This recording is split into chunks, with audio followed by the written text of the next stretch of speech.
Pelo sinal da Santa Cruz, livrai-nos Deus, nosso Senhor, dos nossos inimigos, no nome do Pai, do Filho e do Espírito Santo. Amém. Que a paz de nosso Senhor Jesus Cristo, o amor de Maria Santíssima e o fogo do Espírito Santo esteja com vocês, meus irmãos e minhas irmãs, nesse dia 23 de dezembro de 2025. Seja bem-vindo, meu irmão, seja bem-vindo, minha irmã, a esse canal, a qual fazemos a leitura diária da Palavra de Deus. Eu peço, meu irmão, minha irmã, que você já deixe separado aí o capítulo 4 do Evangelho de São João.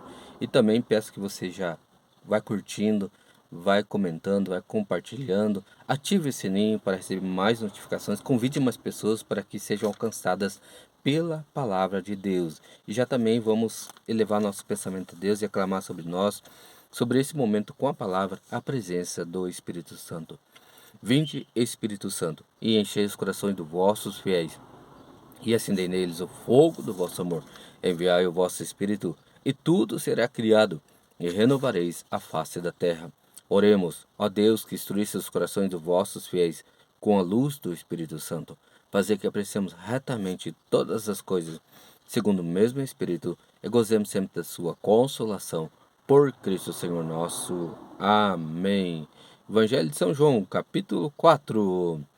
O Senhor soube que os fariseus tinham ouvido dizer que ele recrutava e batizava mais discípulos que João, se bem que não era Jesus quem batizava, mas os seus discípulos. Deixou a Judéia e voltou para a Galiléia. Ora, devia passar por Samaria. Chegou, pois, a uma localidade da Samaria, chamada Sicar, junto das terras que Jacó dera a seu filho José. Ali havia o poço de Jacó. E Jesus, fadigado da viagem, sentou-se à beira do poço. Era por volta do meio-dia. Veio uma mulher da Samaria tirar água, pediu-lhe Jesus: dá-me de beber, pois os discípulos tinham ido à cidade comprar mantimentos. Aquela samaritana lhe disse: sendo tu judeu, como pedes de beber a mim, que sou samaritana?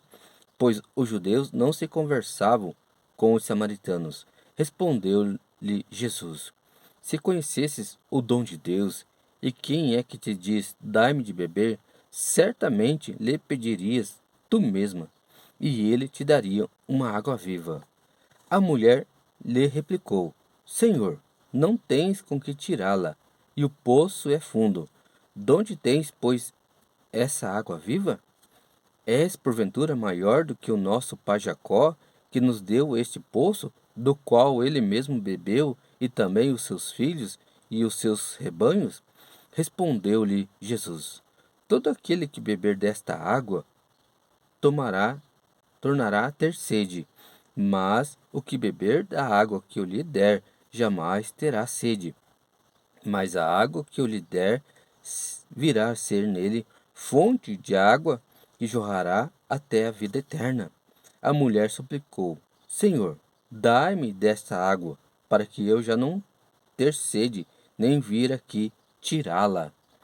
Disse-lhe Jesus: vai, chama teu marido e volta cá. A mulher respondeu: não tenho marido. Disse Jesus: tens razão em dizer que não tens marido.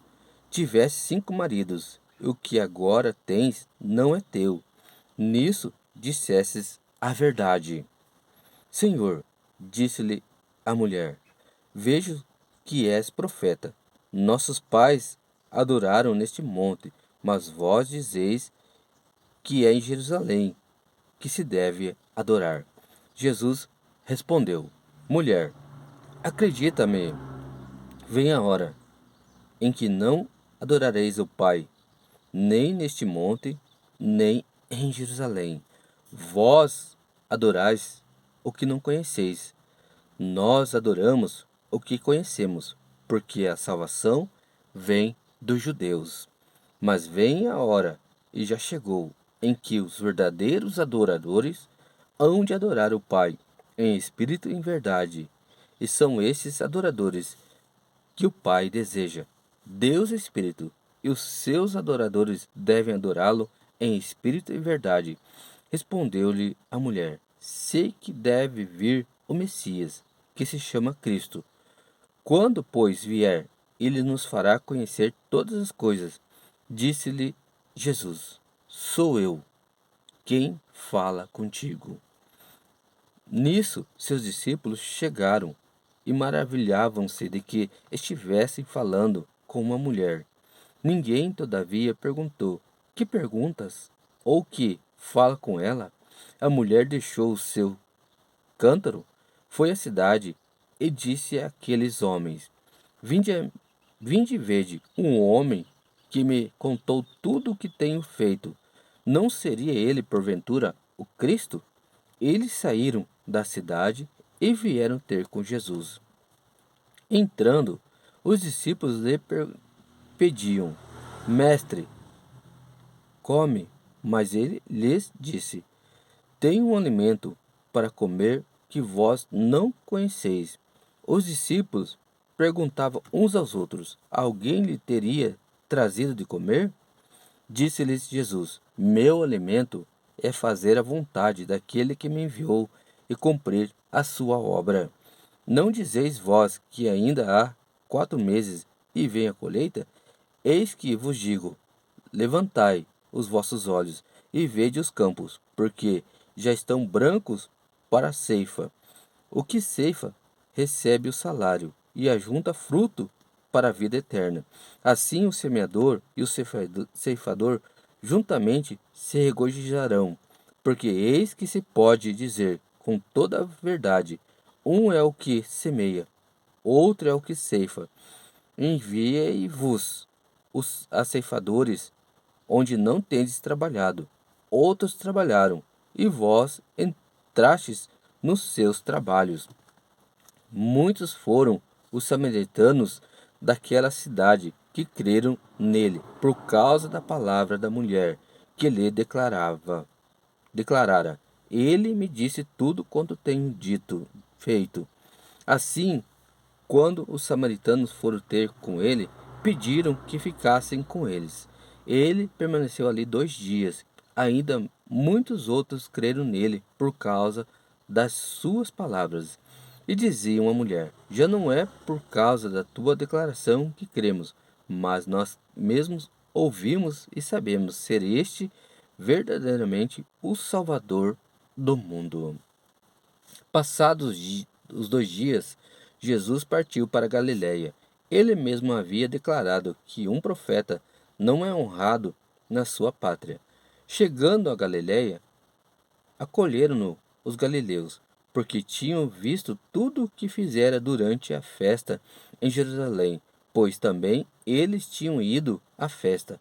E ele voltou, pois, a Caná da Galiléia, onde transformara água em vinho. Havia então em Cafarnaum um oficial do rei, cujo filho estava doente. Ao ouvir que Jesus vinha da Judéia para a Galiléia, foi a ele e rogou-lhe que descesse e curasse seu filho, que estava prestes a morrer. Disse-lhe Jesus: Se não virdes milagres e prodígios, não credes? Pediu-lhe o oficial: Senhor, desce antes que meu filho morra. Vai, disse-lhe Jesus, o teu filho está passando bem. O homem acreditou na palavra de Jesus e partiu. Enquanto ia descendo, os criados vieram-lhe ao encontro e lhe disseram: Teu filho está passando bem. Indagou então deles a hora em que se sentira melhor. Responderam-lhe: Ontem, à 7ª hora, a febre o deixou. Reconheceu o pai ser a mesma hora em que Jesus dissera: Teu filho está passando bem. E creu tanto ele como toda a sua casa. Esse foi o segundo milagre que Jesus fez depois de voltar da Judéia para a Galiléia. Palavra da salvação, glória a vós, Senhor. Deus abençoe meu irmão, Deus abençoe minha irmã. Pai, do Filho e do Espírito Santo. Amém.